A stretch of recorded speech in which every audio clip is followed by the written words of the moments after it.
20,000 ang sahod ko kada buwan. Binibigay ko lahat. Sa tingin ko, isa akong responsableng lalaki. Pero ang asawa ko, araw-araw pumupunta sa supermarket para makipag-unahan sa mga gulay na nakasele. Mahal, hindi naman sa wala tayong pangkain. Bakit ka bumibili ng mga ganito araw-araw? Nasaan na yung 20,000 na binibigay ko sa'yo? Tahimik niyang binuksan ang cellphone niya. Dalawa lang naman tayo. Ipinakita niya sa akin ang chat history. Huwag kang maging waldas. Yung sahod ng asawa mo, ako muna ang mag-ipon para sa inyo. Nag-angat ng tingin ang asawa ko. Malamig at kalmado ang tingin niya. Binigay mo ba sa akin? Ako si Linyo, 32 taong gulang. Project manager sa isang internet company. 20,000 ang sahod ko buwan-buwan. Simula nang ikasal kami, ang 8th card ko ay ibinigay ko na sa asawa kong si Suwan. 1,000 lang ang tinitira ko para sa sarili ko. Pero nitong mga nakaraang 6 na buwan, naging sobrang kuripot niya. Hinahaluan niya ng tubig ang shampoo. Palagi siyang bumibili ng mga prutas na nakasali at mga tirang gulay. Ngayon, nag-overtime ako hanggang alas 9 ng gabi. Sa hapagkainan, mayroon na namang isang platong nangingitim na gulay na hindi na makilala kung ano. Sabaw ng tokwa at kanin na may toyo. Walang kahit katiting na karne. Sumabog na ang galit sa dibdib ko. Suwan! Lumabas si Suwan na may dalang kanin. Nang makita niya ang itsura ng mukha ko, natigilan siya sandali. Anong problema? Napangisi ako, anong problema? Tingnan mo nga kung anong nakahain sa mesa. Pagkain ba to ng tao? Palakas ng palakas ang boses ko. Dala ang galit na 6 na buwan kong kinimkim. Hindi sariwa ang mga gulay sa supermarket ngayon.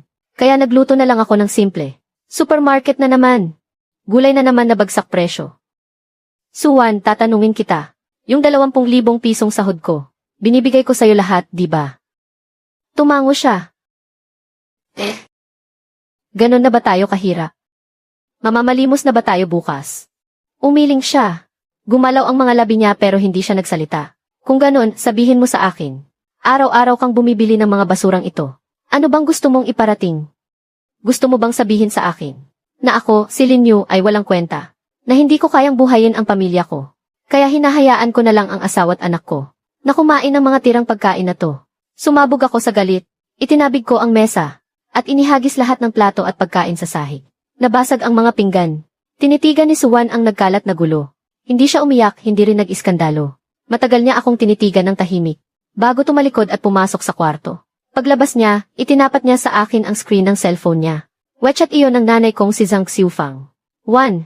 Na-i-transfer ko na sa'yo ang allowance para sa buwan na ito. 800 pa rin, magtipid ka sa paggastos. Bata pa si Linyo. Magastos yon. Yung sahod niya, ako muna ang hahawak para sa inyo. Para sa inyong dalawa. Sapat na ang 800 piso sa isang buwan. Huwag mong laging iisipin ang pagbili ng mga bagong damit. Matuto kang maging matipid sa pagkain at sa bahay. Ang mga ganyang pangaral ay tuloy-tuloy sa loob ng 3 taon. I-swipe ulit ni Suwan ang screen para ipakita ang bank transfer history. Kada buwan, laging 800 piso galing sa nanay ko ang pumapasok. Walang ni isang transaksyon mula sa sahod ko. Nablangko ang isip ko. Hindi ako makapaniwalang nakatingin sa kanya.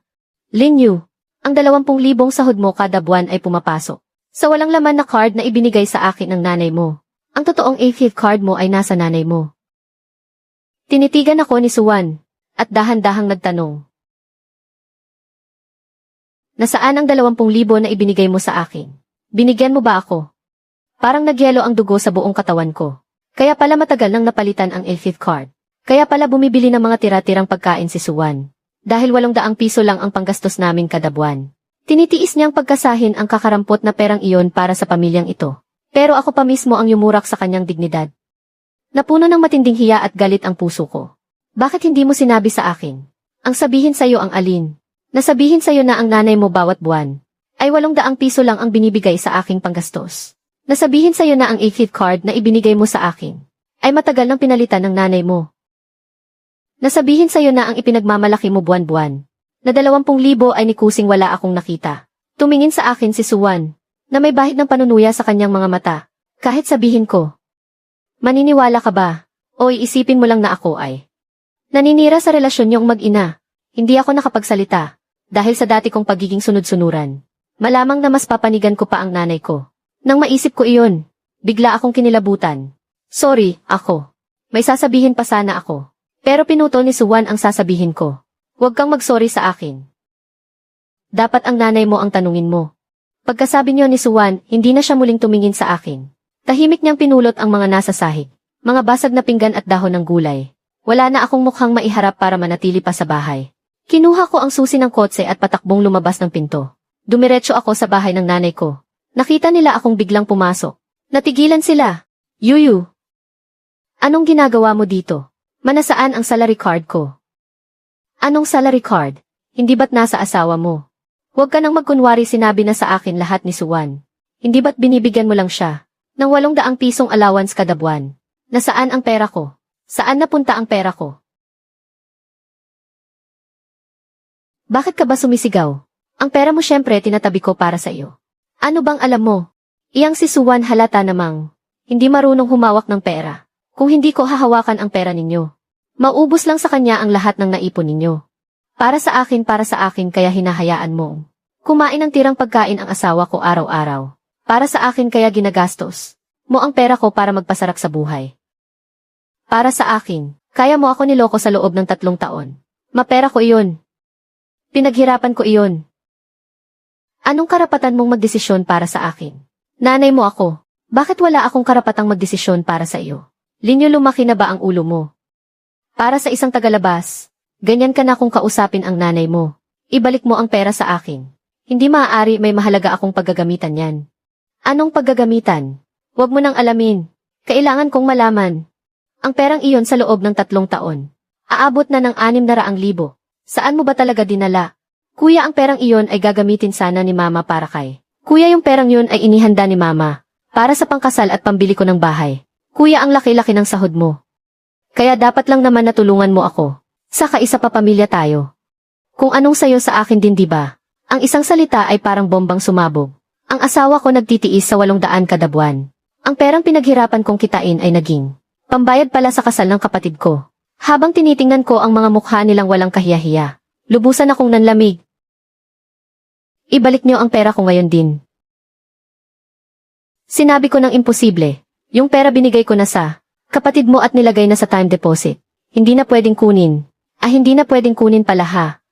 Hindi na ako nakipagtalo. Tumalikod ako at umalis. Bumaba ako at sumakay sa kotse. Sinampal ko ang sarili ko dahil sa konsensya. Nag-drive ako papunta sa isang 24 hours na bangko. Pinablock ko ang card ko at humingi ng bago. Nagpa siya akong palitan ang payroll account ko sa kumpanya bukas. Pag-uwi ko sa bahay, nakita kong nakatulog si Suwan sa sofa habang nakabaluktot. Pagdampi pa lang ng kamay ko ay nagulat siya at nagising. At maingat siyang lumayo sa akin. Patawad, nalaman ko na ang lahat. Suwan, babawiin ko ang pera. Walang kulang kahit isang kusing. Linyu, maghiwalay na tayo. Tinitigan ko ang desididong mukha ni Suwan. Basta ko na lang inilapag ang cellphone sa mesa at hindi ito sinagot. May maliit lang na pagitan sa aming dalawa. Pero parang mas malawak pa ito sa kalawakan. Anong sinabi mo? Hiwalayan, maghiwalay na tayo. Suwan, alam ko sa loob ng 3 taon. Sobrang dami mong tiniis na hirap. Kasalanan ko. Ako ang may kasalanan dahil hindi kita naprotektahan. Pero para sabihin mong hiwalayan ngayon, hindi ako makakapayag. Ipinakansela ko na yung payroll card ko ngayong araw. Bukas, pupunta ako sa opisina para ipabago yung card number. Simula sa susunod na buwan, lahat ng pera ay sa bagong card na papasok. Tayong dalawa lang ang nakakaalam tungkol sa bagong card. Yung perang nanakaw sa atin, hindi ko rin susukuan. Gagawa ako ng paraan para mabawi yun. Tinitigan ko siya habang naghihintay ng sagot. Isang mahabang katahimikan. Yung cellphone sa ibabaw ng mesa. Paulit-ulit itong nag-vibrate at umilaw. Sa wakas, nagsalita na si Suwan. Linyo, alam mo ba sa loob ng 3 taon, kung paano ako nabuhay? Tuwing simula ng buwan, nagpapadala ang nanay mo ng 800. Hinahati ko iyon sa 4 na bahagi. 200 bawat linggo. Tubig, kuryente, gas, bayarin sa bahay at pamasahe. Lahat ng pangkain nating dalawa doon na kinukuha. Minsan, kapag lalabas ako para mamalengke, kinakalkula ko na agad sa cellphone ko kung saang tindahan ang may pinakamurang sibuyas, kung saan may diskwento sa itlog ngayon. Kahit na ganoon, minsan, pagdating ng katapusan, kinakapos pa rin ng mga 10 o 20 piso. Kaya pupunta ako sa supermarket para abangan yung mga gulay na naka-clearance sale. Hindi dahil gusto ko, kundi dahil makakatipid ako ng 5 piso. Sapat na para pambili ng 2 supot ng asin. Naramdaman kong nag-iinit ang mga mata ko. Minsan, may kasamahan ka sa trabaho na kumain sa bahay natin. Bigla ka na lang tumawag at sinabing maghanda ako. Hinalugog ko ang buong pitaka ko. At nakabuo ako ng 38 piso. Tumakbo ako papuntang palengke. Paulit-ulit kong kinwenta. Bumili ako ng isang bloke ng tokwa, isang tali ng spinach, at kaunting giniling na baboy. Inilagay ko yung giniling sa ilalim. Tapos ipinatong ko yung tokwa sa ibabaw. Gisahin mo para mas bumango. Nung paalis na ang katrabaho mo, sabi niya, ang sarap daw talagang magluto ng asawa mo. Nakangiti akong sumagot noon. Kung nagustuhan nyo, bumalik lang kayo. Pagkasabi ko noon, pumasok ako sa kusina at nilock ang pinto. Umiyak ako ng mga 10 minuto. Bakit hindi mo sinabi sa akin? Nasabi ko na sa'yo to dati. Noong 3 buwan ng kasal natin, tinanong kita. Tungkol sa budget natin. Kung hindi ba dapat dagdagan? 2 tayo sa syudad na to. Napakahirap pagkasyahin ng 800. Alam mo ba kung anong sinabi mo? Sabi raw ni Mama, sapat na ang 800. Buong buhay na nag-budget ang nanay mo. Siya ang mas nakakaalam. Tapos sinabi mo pa, binibigay mo naman sa akin ang 20,000 kada buwan. Kung sa tingin ko ay kulang pa, baka ako ang masyadong magastos. Totoo, ako nga ang nagsabi niyan. Hindi kita sinisisi, hindi mo pa alam ang totoo noon. Inuulit mo lang ang sinasabi ng nanay mo. Ang lohika na itinuro niya sa'yo. Pero Linyu, 3 taon, dinala kong mag-isa sa loob ng 3 taon. Sobrang pagod na ako. Wala akong masabi. Kailangan kong bigyan mo ako ng isang pagkakataon. Hindi ito para humingi ng tawad para kay Mama. Hindi para hilingin na patawarin mo siya. Kundi para bigyan ako ng pagkakataon. Para patunayan na kaya kong maging isang tunay na asawang karapat-dapat sa iyo. Matutulog na ako.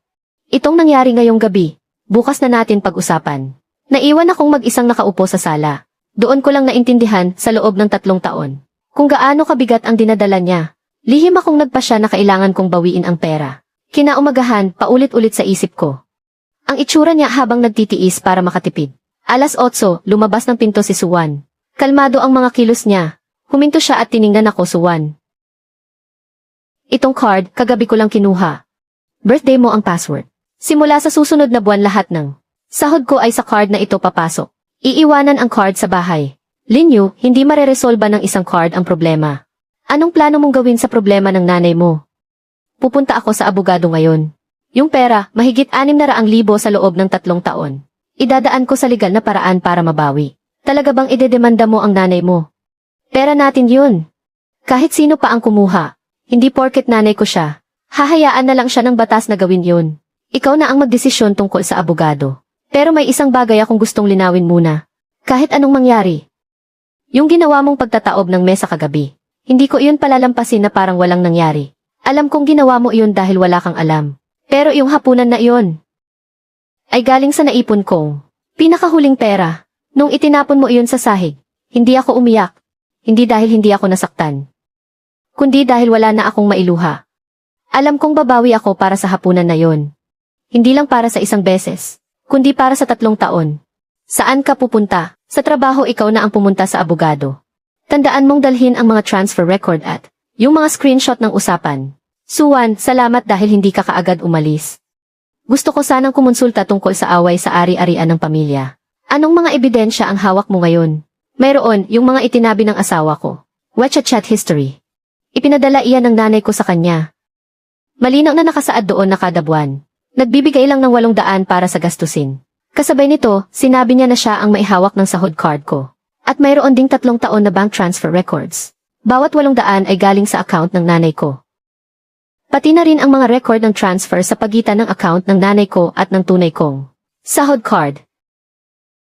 Malamang na makukuha rin iyon mula sa legal na pananaw. May ilang paraan para harapin ang kasong ito. Una, gumamit ng panloloko ang nanay mo para kontrolin ang sahod card mo at matagal nang pinipigilan ang kita mo. Sa ilalim ng batas, ito ay maituturing na misappropriation.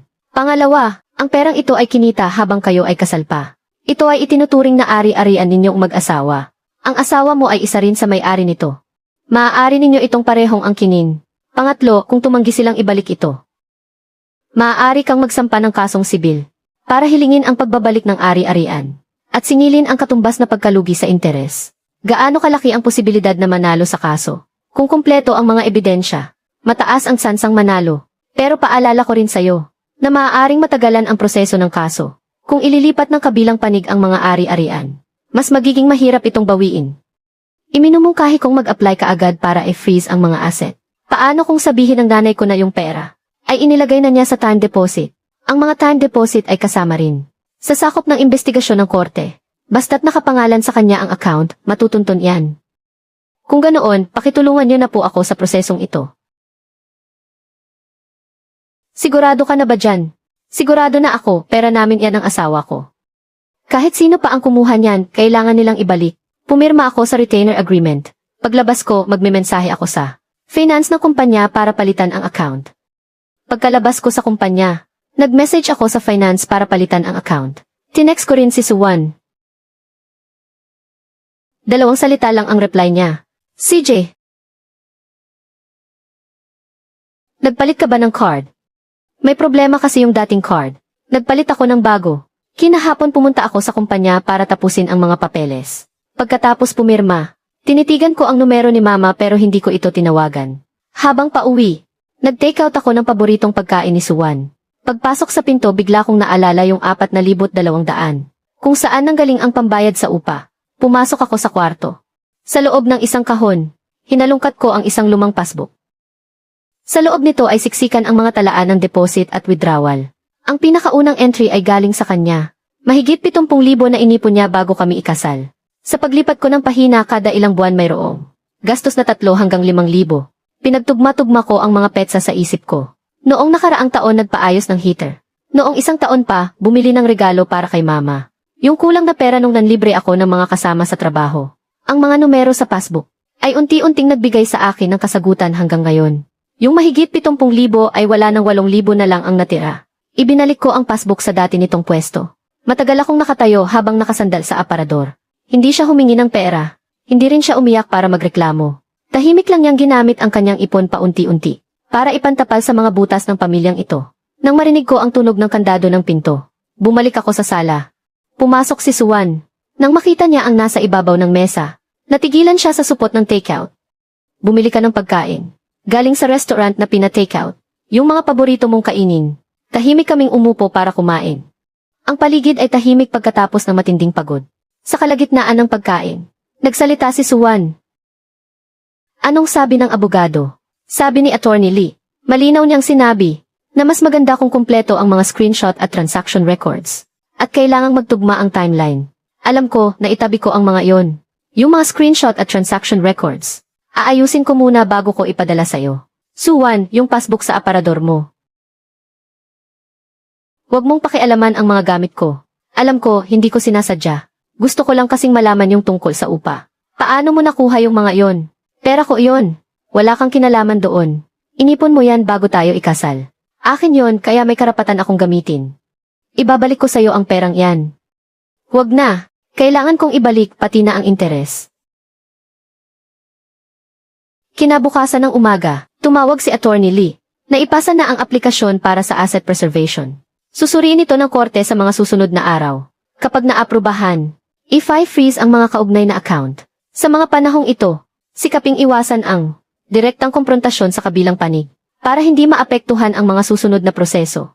Naiintindihan ko, ibibigay ko ang ebidensya sa abogado mamayang hapon. Kumpleto naman ang chain of evidence. Malaki ang posibilidad na paboran ang ating hiling. Gaano katagal bago magkaresulta? Kung maayos ang lahat, 3 hanggang 6 na buwan. Kung magiging aktibo sa pagsagot ang kabilang panig, posibleng mas mabilis pa. Yuyu. Pa, isa lang ang itatanong ko. Alam mo ba ang tungkol sa perang iyon? Alam ko ang ilang bahagi nito. Pinigilan mo ba siya? Sinabi ko sa mama mo pero hindi siya nakinig, Yuyu. Ang mama mo kasi hindi niya matiis si Linjay. Iniisip niyang kaya mo naman. Si Linjay, mahina ang pundasyon. Gusto niya lang siyang tulungan ng husto. Alam ko, pero hindi niya pera yon. At lalong hindi pera ni Linjay. Pera namin yon ni Suwan. Kung ano man ang gusto mong gawin, hindi kita pipigilan. Alaynan. Pagkababa ko ng telepono, ang sama ng loob ko. Pagdating ko sa may gate ng subdivision, napansin ko. Nakaparada sa gilid ng daan ang kotse ni Mama. Pagkababa ko pa lang, lumapit na siya. Yuyo, hindi mo sinasagot ang tawag ko. Hindi ka rin nagre-reply sa mga text. May sasabihin si Mama sa'yo. Narinig ko na yung tungkol sa pagkuha mo ng abogado. Talaga bang itutuloy mo to? Gusto mo bang ipahiya ang buong pamilya? Yung perang yon, paano mo balak isauli? Anong isauli? Yung perang yon, tinatabi ko lang para sa'yo. Hindi naman sa hindi ko ibibigay sa'yo. Kapag naayos na ang problema ni Linjay, Siyempre ibabalik ko sa'yo kung anong matira. Kung anong matira. Ibig sabihin mayroon ng nagastos. Magkano ang nagastos? Hindi pa nagagalaw. Ma, wag mo na akong lokohin. Kung maibabalik mo ngayon ang pera ng buo sa amin ni Suwan, pwede kong iatras ang kaso. Pero kung patatagalin mo pa, hindi ka hihintayin ng korte. Linyu, nanay mo ako. Alam ko, kaya nga binibigyan kita ng pagkakataong ito. Kung ayaw mong dumaan sa prosesong yon, sabihin mo sa akin ngayon kung nasaan ang pera at paano mo isasauli. Yuyu. Hinihintay pala ako ni Mama sa baba kanina. Anong sabi niya? Sabi niya tinatabi niya raw yung pera para sa akin. Pag naayos na raw yung kaso ni Linjay, ibabalik niya sa akin yung matitira. Yung matitira, nadulas siya. May nagastos na siyang parte. Hindi niya sinabi kung magkano. Tinanong ko siya pero hindi siya sumagot. Anong sinabi mo sa kanya? Sabi ko kung kaya niya ngayon. Ibalik sa amin yung buong halaga. Pwede kong atras yung kaso. Hindi siya umimik, kaya umalis na ako. Ibabalik niya kaya? Hindi ko alam pero hindi na yon mahalaga. Sinimulan na ng abogado yung proseso. Kung hindi pa rin niya ibabalik, korte na ang magdedesisyon. Suwan. Alanan. Yung nanay mo. Sinabi mo na ba sa kanya ang tungkol dito? Hindi. Bakit? Mag-aalala siya kapag nalaman niya. Gugustuhin niyang pumunta rito para tulungan ako. Pero mahina ang katawan niya. Ayokong pabiyahihin pa siya. Saka problema naman natin to. Ayokong makita ng pamilya ko na ganito ang sitwasyon ko. Pagkatapos ng lahat ng ito, gusto kitang samahang umuwi para bisitahin ang nanay mo. CJ, yung upa na 4,200, lagi mo bang kinukuha sa sarili mong ipon? Nung unang 2 taon, tapos tumanggap ako ng mga sideline na design work. Mga maliliit na project, para pandagdag. Tumatanggap ka pa rin ng sideline. Paminsan-minsan lang hindi madalas. Kinukuha ko lang kapag libre ako. Hindi naman nakakaabala sa regular na trabaho. Doon ko lang napagtanto sa 3 taon naming kasal. Halos wala akong kaalam-alam tungkol kay Suwan. Magkano ba ang kinikita sa mga order na iyan? Depende sa laki ng order. Yung maliliit, ilang daan. Yung malalaki, 2 o 3,000. Sa loob ng 3 taon, magkano na siguro ang naibigay mo? Kasama na ang nasa passbook. Siguro mga 70 o 80 mil na rin. Suwan. Sorry, yumuko si Suwan para kumuha ng pagkain at hindi sumagot. Hindi yung pagwawala ko at pagbaliktad ng mesa kagabi ang tinutukoy ko. Ang tinutukoy ko ay itong nakalipas na 3 taon. Ikaw lang mag-isang sumalo sa pamilyang ito. Wala akong kaalam-alam sa lahat. Akala ko pa naman, isa akong mabuting asawa. Talagang hindi mo alam. Kaya hindi rin kita masisisi ng husto. Pero Linyu, magkaiba ang hindi alam sa ayaw alamin.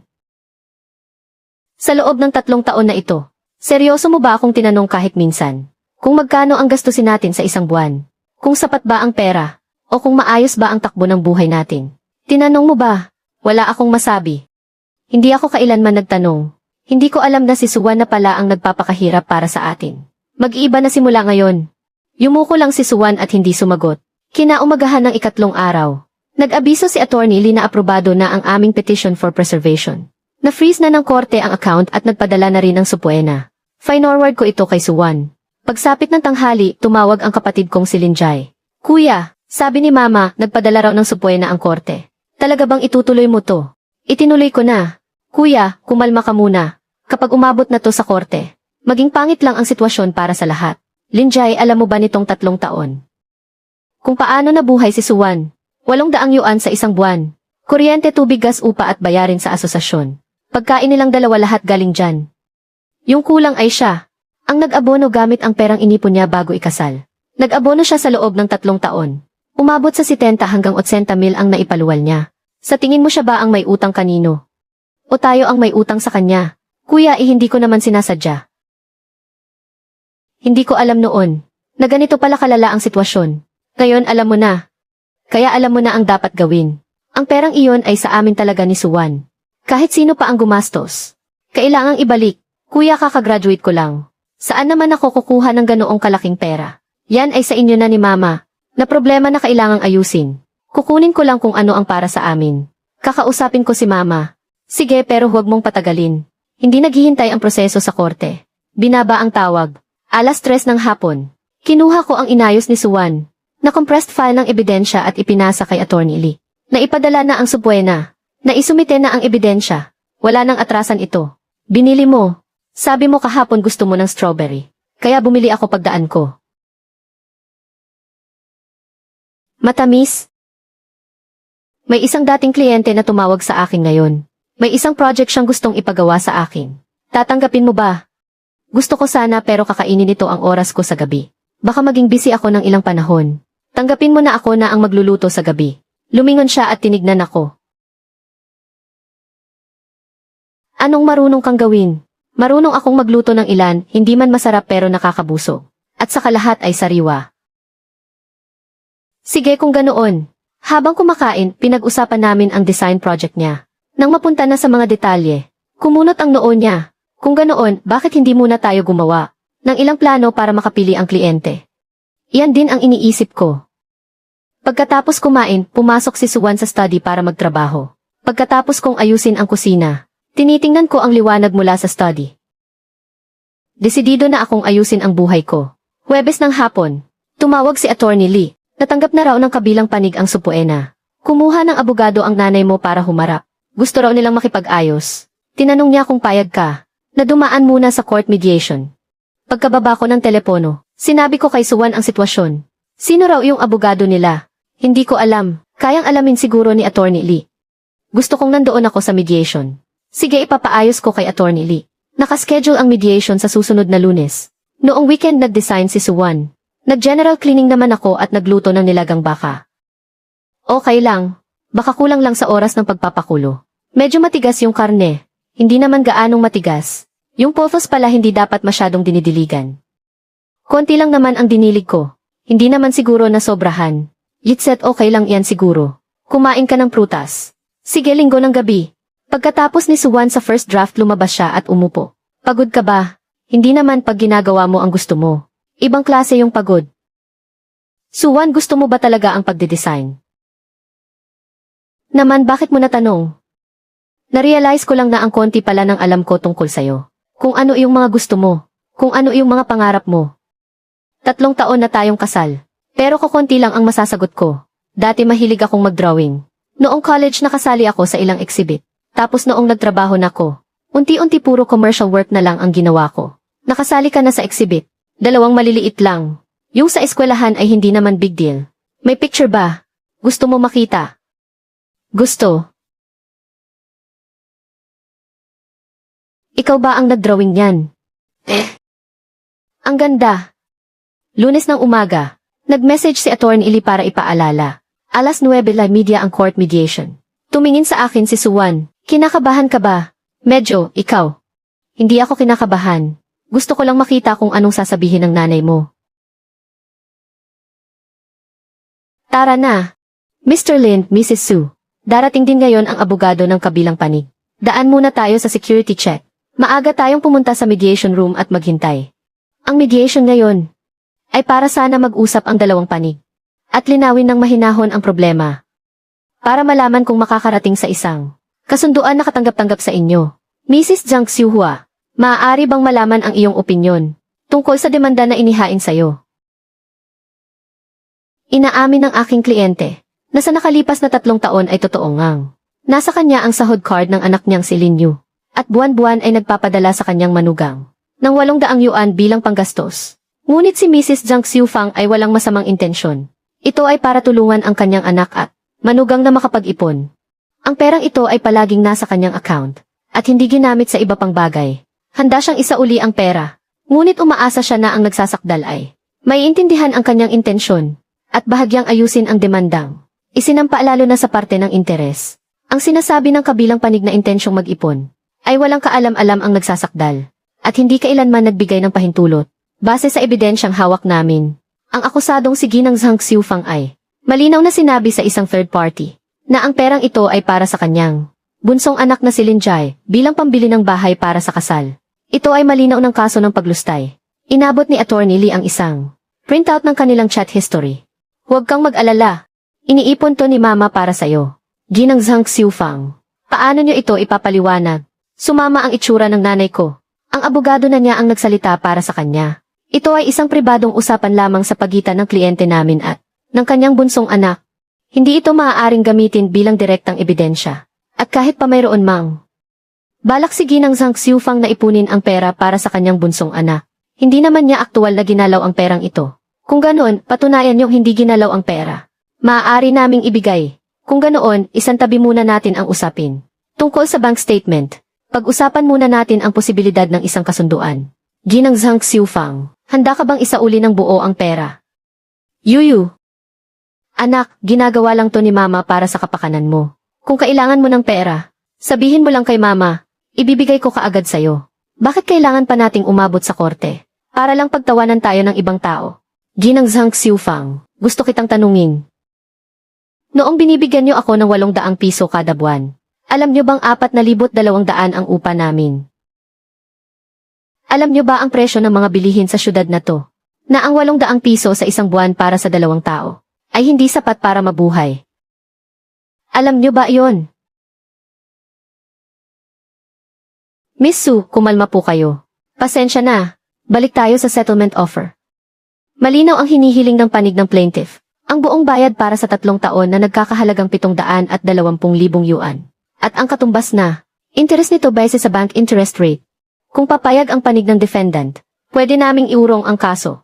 At pipirma tayong dalawa sa settlement agreement. Kung hindi kayo papayag, itutuloy natin ang kaso sa korte. Pwede naming bayaran ang 720,000. Pero sana mabawasan o ma-waive na ang interest. Hindi maaari.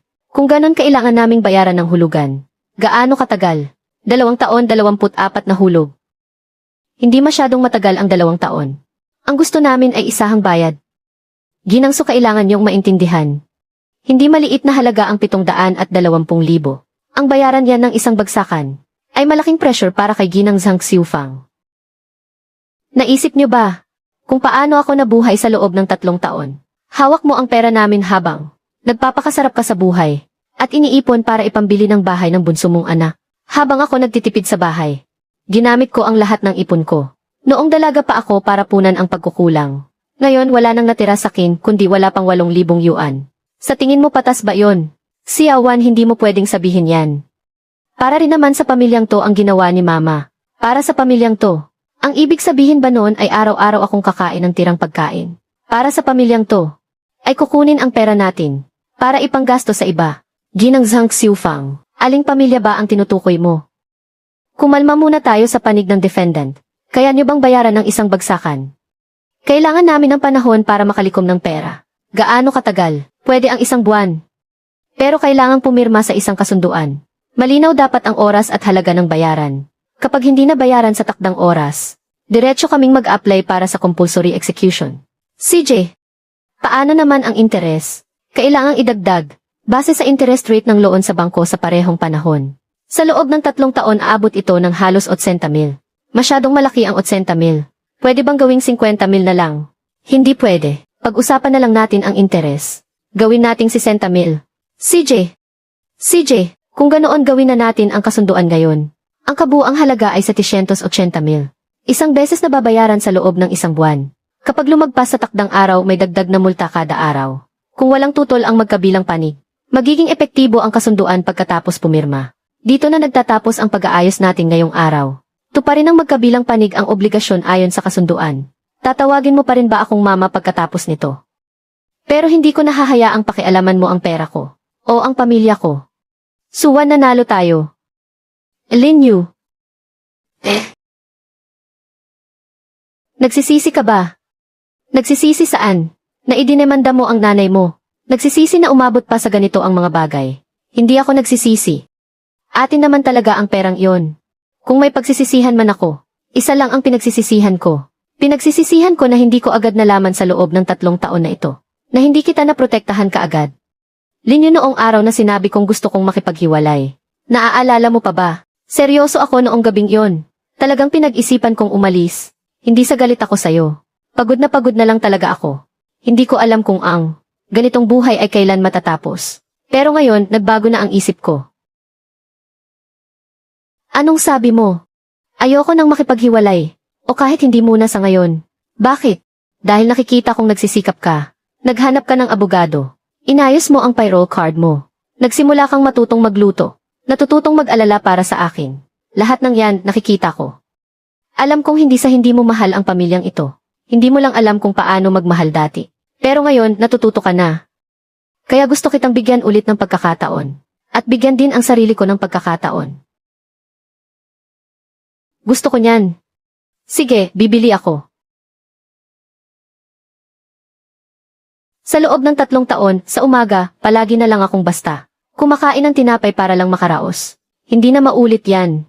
Mula ngayon tuwing weekend. Sasamahan kitang kumain ng almusal sa labas. Linyo, yung 780,000, paano mo balak gamitin? Ako, unahin kong ibalik sa'yo yung 78,000 mo. Wag na, kusa ko namang ibinigay yun. Kailangan kong ibalik kasama pa ang interes. Paano yung matitira? Yung matitira, iipunin natin. Sa pangalan mo. Ikaw ang mag-set ng password. Ikaw ang hahawak ng card. Mula ngayon, lahat ng pera ng pamilya natin, ikaw na ang mamamahala. Hindi tulad ng dati na binibigyan. Lang kita ng card na walang laman para lokohin ka. Totoo na ito, ibibigay ko na sa'yo lahat. Ayokong mamahala ng pera. Gusto ko lang malaman kung ang pera ng pamilya natin ay sapat ba? Sapat para masuportahan ang normal nating pamumuhay. Ayoko nang masyadong intindihin yung iba. Sobra-sobra na tong 3 taon. Bawat buwan, umupo tayo para magkwentahan. Magkano ang income? Magkano ang gastos? Magkano ang natira? Magkano ang ipunin? 2 tayong hahawak ng pera. Pwede nang ganyan. Tuwang-tuwa yung kliyente sa design project. Nag-refer pa siya ng isa pang project sa akin. Tatanggapin ko ba? Gusto ko sanang tanggapin pero gusto ko munang hingin ang opinyon mo. Sige, kunin mo na, susuportahan kita sa lahat ng gusto mong gawin. Kung ganon, mag-o-overtime ako sa gabi. Okay lang, ako ang magluluto. Kuya, hindi maganda ang pakiramdam ni mama nitong mga araw na to. Umuwi ka naman para bisitahin siya kapag may oras ka. Ayun, dumating na yung pera pagkalipas ng 1 buwan. Pinadala ko na kay Suwan yung screenshot na dumating na yung pera. Nakita ko na. Una, yung pinangako mo sakin. Ibalik mo na sakin yung parte ko. Sige, aasikasuhin ko ngayon din. Pagkatapos ng trabaho, yung principal at interest. Ita-transfer ko ng hiwalay kay Suwan. Na-transfer ko na, pakicheck na lang. Sumagot siya ng 1 salita lang, nakuha ko. Bakit ka nagluto ngayon? Naisipan ko lang magluto. At saka, halos araw-araw ka nang nagluluto nitong mga nakaraang araw. Magpahinga ka naman. Ako na. Huwag na, malapit nang matapos. Ihanda mo na lang yung mga plato at kubyertos. Tumawag si mama. Anong sabi niya? Sabi niya, gusto niya tayong dalawin. Sinabi ko sa kanya yung mga nangyari. Dito sa bahay kamakailan. Galit na galit siya. Sabi niya pupunta siya rito para harapin ang mama mo. Pinigilan ko siya. Sinabi ko sa kanya na naayos na ang lahat.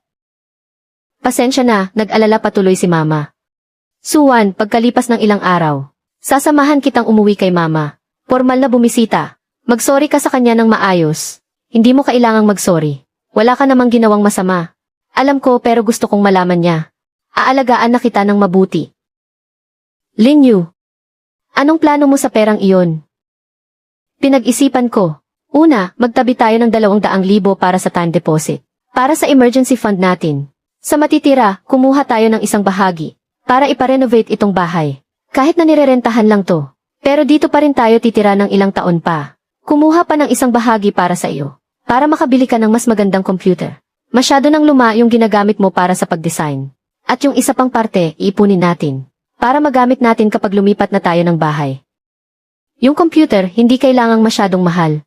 Basta magamit, ayos na. Hindi, kailangan mo yan para sa mga sideline mo. Hindi pwedeng tipirin to. Saka, nag-research na ako. Ang magandang computer para sa design ay nakakapagpabilis ng trabaho. Sa oras na matitipid mo, mas makakapagpahinga ka. Aba, may alam ka pala dyan. Nag-research ako nitong mga nakaraang araw. Gusto kong mas maintindihan yung trabaho mo.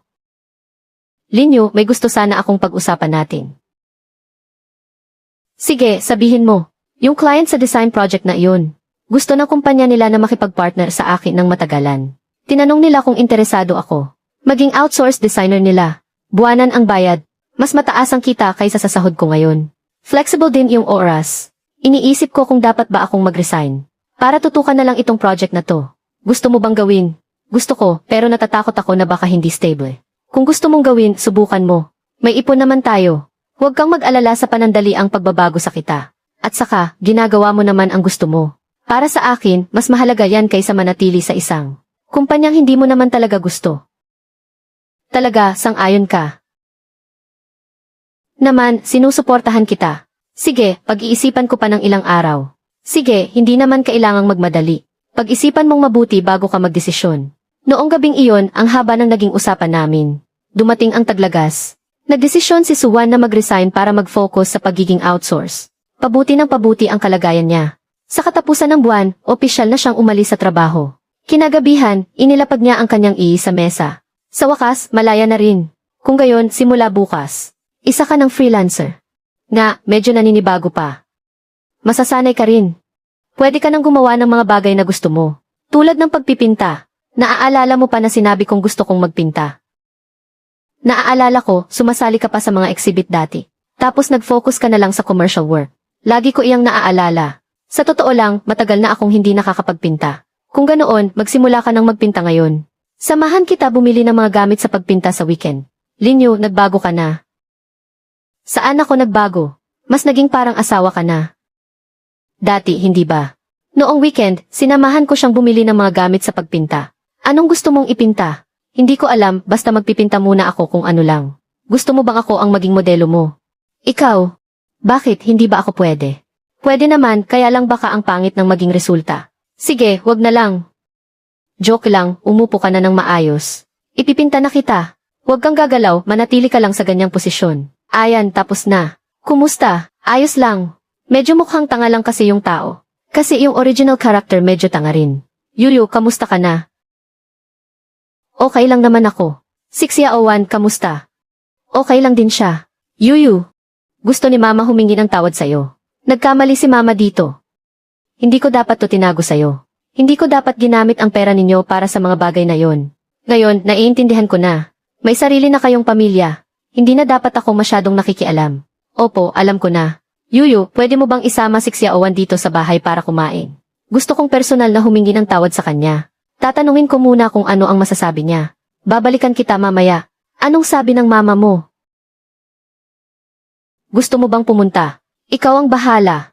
Sige, pumunta tayo. Kailangan din naman nating harapin to. Hindi ko to ginagawa para patawarin siya. Kundi para sa'yo. Kinakabahan ka ba? Medyo. Huwag kang kabahan, andito lang ako. Yuyu, Xiaowan. Dumating na pala kayo. Hindi ko na kasi alam, Xiaowan, kung ano na ang paborito mong kainin ngayon. Kaya ito na lang ang mga niluto ko. Tikman ninyo. Salamat po. Xiaowan, pasensya ka na sa mga pinagdaanan mo nitong nakaraan. Ako ang may kasalanan. Hindi dapat ganoon ang naging trato ko sa'yo. Humihingi ako ng tawad. Ginang Zhang Xiuhua. Tinatanggap ko ang paghingi mo ng tawad. Pero sana maintindihan mo. Kung gaano mo ako nasaktan sa nangyaring ito. Hindi sapat ang isang sorry para mabura ang lahat. Kailangan ko ng panahon. Naiintindihan ko lahat. Mula ngayon, sa mga bagay na tungkol sa inyo. Hindi na ako makikialam pa. Mamuhay na kayo ng maayos. Hindi na ako magiging pabigat sa inyo. Xiaowan, bumisita ka pa rin dito ha? Opo. Pagod ka na. Medyo, pero okay lang naman. Ang galing mo. Linyu.